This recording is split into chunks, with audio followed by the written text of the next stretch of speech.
Азыр биз кыймылга маселе чыгаруунун бир нече мисалдарын көргөзөлү. Бизге мындай маселе берилсин. Велосипедист 36 минутада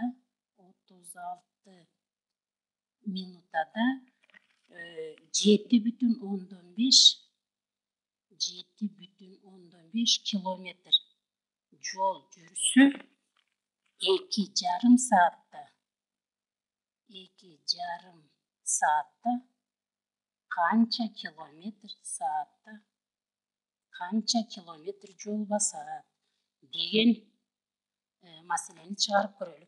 Маселелердин көпчүлүгү теңдеме чыгаруунун жардамы менен чыгат. Бул маселе деле теңдеме чыгаруу менен чыгарсак болот, но бирок биз пропорция түзүү менен бул маселени алда канча жеңил чыгарып алабыз. Пропорция түзөрдөн мурда убактыларга көңүл буруп көрөлү. 1,36 бул жерде минута берилди, а бул жерде саат берилди. Демек анда экөөнү тең саатка айландырып алалы. Анда 36 минутаны саатка айландырыш үчүн муну 60ка бөлөбүз. Барабар муну саатка айландырганда анда муну кыскартып жиберсек болот. Анда кыскартып жиберсек 36 менен 60-ты кыскартсак 12ге. 12ге кыскартсак 12ге кыскартуу деген 36-ны дагы 60-ты да 12ге бөлөбүз.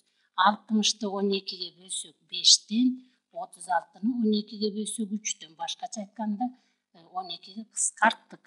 Анда 5тен 3 пайда болот. Анда мындай пропорция түзсөк болот экен. Эгерде 5тен 3 саатта 7,5 километр жол басса, анда 2,5 саатта канча жол басат дейт. Ошол белгисиз болуп аткандыктан аны биз x деп алсак болот.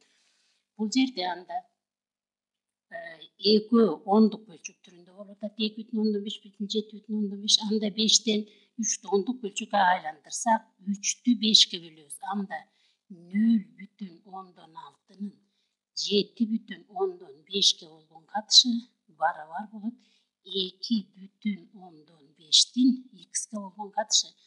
Пропорцияны чыгарууда пропорциянын бул экөө четки мүчөлөрү, а бул экөө болсо ортоңку мүчөлөрү. Пропорцияны түзүп жатканда четки мүчөлөрдүн көбөйтүндүсү. Башкача айтканда 0,6'ны x'ке көбөйтсөк, эки четки мүчөсүн, эки ортоңку мүчөсүн көбөйткөнгө барабар болот. 7,5'ти көбөйтөбүз 2,5'ке. Анда биз издеп жаткан x'ти табыш үчүн 7,5 көбөйтүлгөн 2,5'ти биз бөлөбүз 0,6'га. Жөнөкөй эсептөөлөрдү жүргүзүп, биз бул жерден 31,4 деген жоопту табабыз.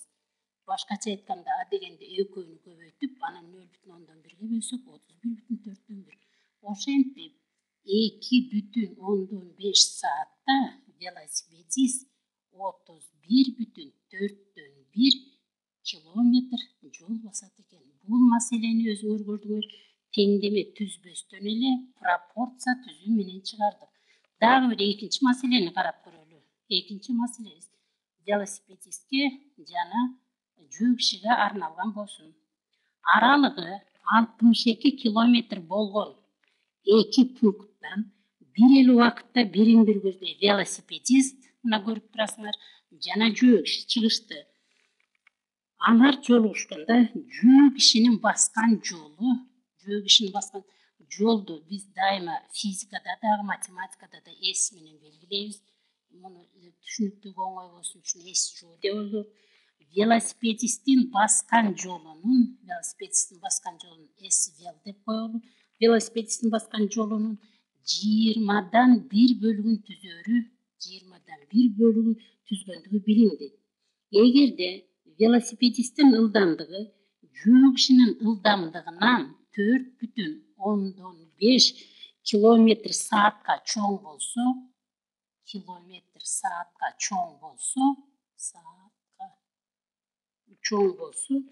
anda alар жол ушканга чейин канча убакыт жол басышкан дейт. Муну деле теңдеме түзүп чыгарса болот эле, бирок жогорудагыдай эле муну пропорция менен анда канча жеңилирээк чыгарып алабыз. Ага чейин биринчи велосипедисtin баскан жолу көбүрөөк болуп аткандыктан S велосипедисtin баскан жолун X менен белгилеп алалы. X. Ал эми жүрүү кишинин ылдамдыгы баскан жолу анын баскан жолунун 20'dan 11 бөлүгүн түзөт дейт. Анда S жүрүү кишинин баскан жолу велосипедисtin жолун 20'dan 11'ge көбөйтөбүз. Кандайдыр бир сандын бөлүктөрүн табууда көбөйтүүлөрү көрүнүп турат. Ал эми ушул велосипедисtin баскан жолуна жүрүү кишинин 20'dan 11'di коэффициент катары астына жазып коюп, X'ти мындай койгойлу. Жүрүү кишинин баскан жолун кошсок 62 болот. Себеби алар кездешкенге чейин бүткүл жолду басты, экөөнүн жолу 62'ge барабар болот. Бул жөнөкөй теңдеме болду. Анда жалпы бөлүмгө келтирсек, X'тин бөлүмүндө 1 болгондуктан 20'га X'ге 20'дан тең, анда 20X плюс өзүнө 1ден тийгендиктен 11X барабар 62'ге 20'дан тең, себеби 62'нин бөлүмүндө 1 бар деп эсептейбиз. Анда 1240 болот. 20'ны 62'ге көбөйттүк. Ошентип 20X'ге 11X'ти кошсок 32X болот, барабар 1240. А X'ти табыш үчүн билесиңер, белгилүүнү 1240'ты белгисиздин коэффициенти 32'ге бөлөбүз. Ошентип 1240'ты 32'ге бөлсөк, анда X'ти табабыз. X болсо өзүңөр билесиңер, уну белгилегенбиз. Велосипедисtin баскан жолу болчу. Велосипедисtin 1240'ты 31'ге бөлсөк 40'тан чыгат. 40'тан. Ошентип велосипедист 40 километр жол басыптыр. Бүткүл жол 62 болсо, велосипедистики 40 болсо, анда S жүрүү кишинин баскан жолу, жүрүү кишиники 62'ден 40'ты алабыз дагы, анда жүрүү кишинин баскан жолу 22 километр болду. Бирок бизден канча жол баскандыгын эмес, бизден алар жол ушканга чейин канча саат жол басты деп сураган. Ал эми физикадан белгилүү болгондой, убакытты табыш үчүн дайыма баскан жолду ылдамдык V'га көбөйтөт. Анда баскан жолдору белгилүү. Ж велосипедисtin, Ж жүрүү кишинин ылдамдыгын табабыз. Кайсынысын тапсак биз үчүн баары бир. Ал эми ылдамдыкты табыш үчүн мында велосипедисtin баскан жолун X менен белгилегенбиз, жүрүү кишинин баскан жолун муну менен белгилегенбиз. Булардын баскан жолдору белгилүү болду. Анда пропорция түзүүгө туура келет. 22 жүрүү кишинин баскан жолун 22 километрди Y саатта баскан дейлик. Бул менен ылдамдыкты алып салалы. Барабар жогоруда айттык, пропорция түзүү менен чыгарабыз деп. Велосипедисtin баскан жолу 40 километр болчу. Велосипедисtin шартта айтылган велосипедисtin ылдамдыгы жүрүү кишинин ылдамдыгына караганда 4,5 километрге чоң деп. Маселенин шартында ошондой деген сөз бар болчу. 4,5 километрге чоң деп. Анда пропорция түзсөк, жалпы бөлүмгө келтиребиз. 22'ге Y плюс 4,5'тен тең, анда 22'ни 4,5'ке көбөйтсөк, 40'ты болсо Y-ге көбөйтөбүз. Анда мындай болуп калат.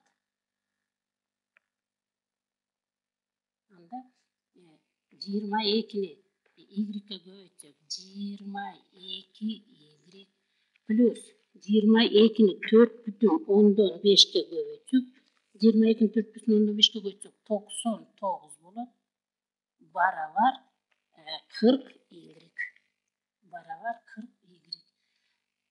99'ду барабардыктын сол жагына калтырып 40Y minus 22'ni baravardықтың оң жағына алып өтсек, анда 99 baravar 40'tan 22'ni alamız, 18 y kalады.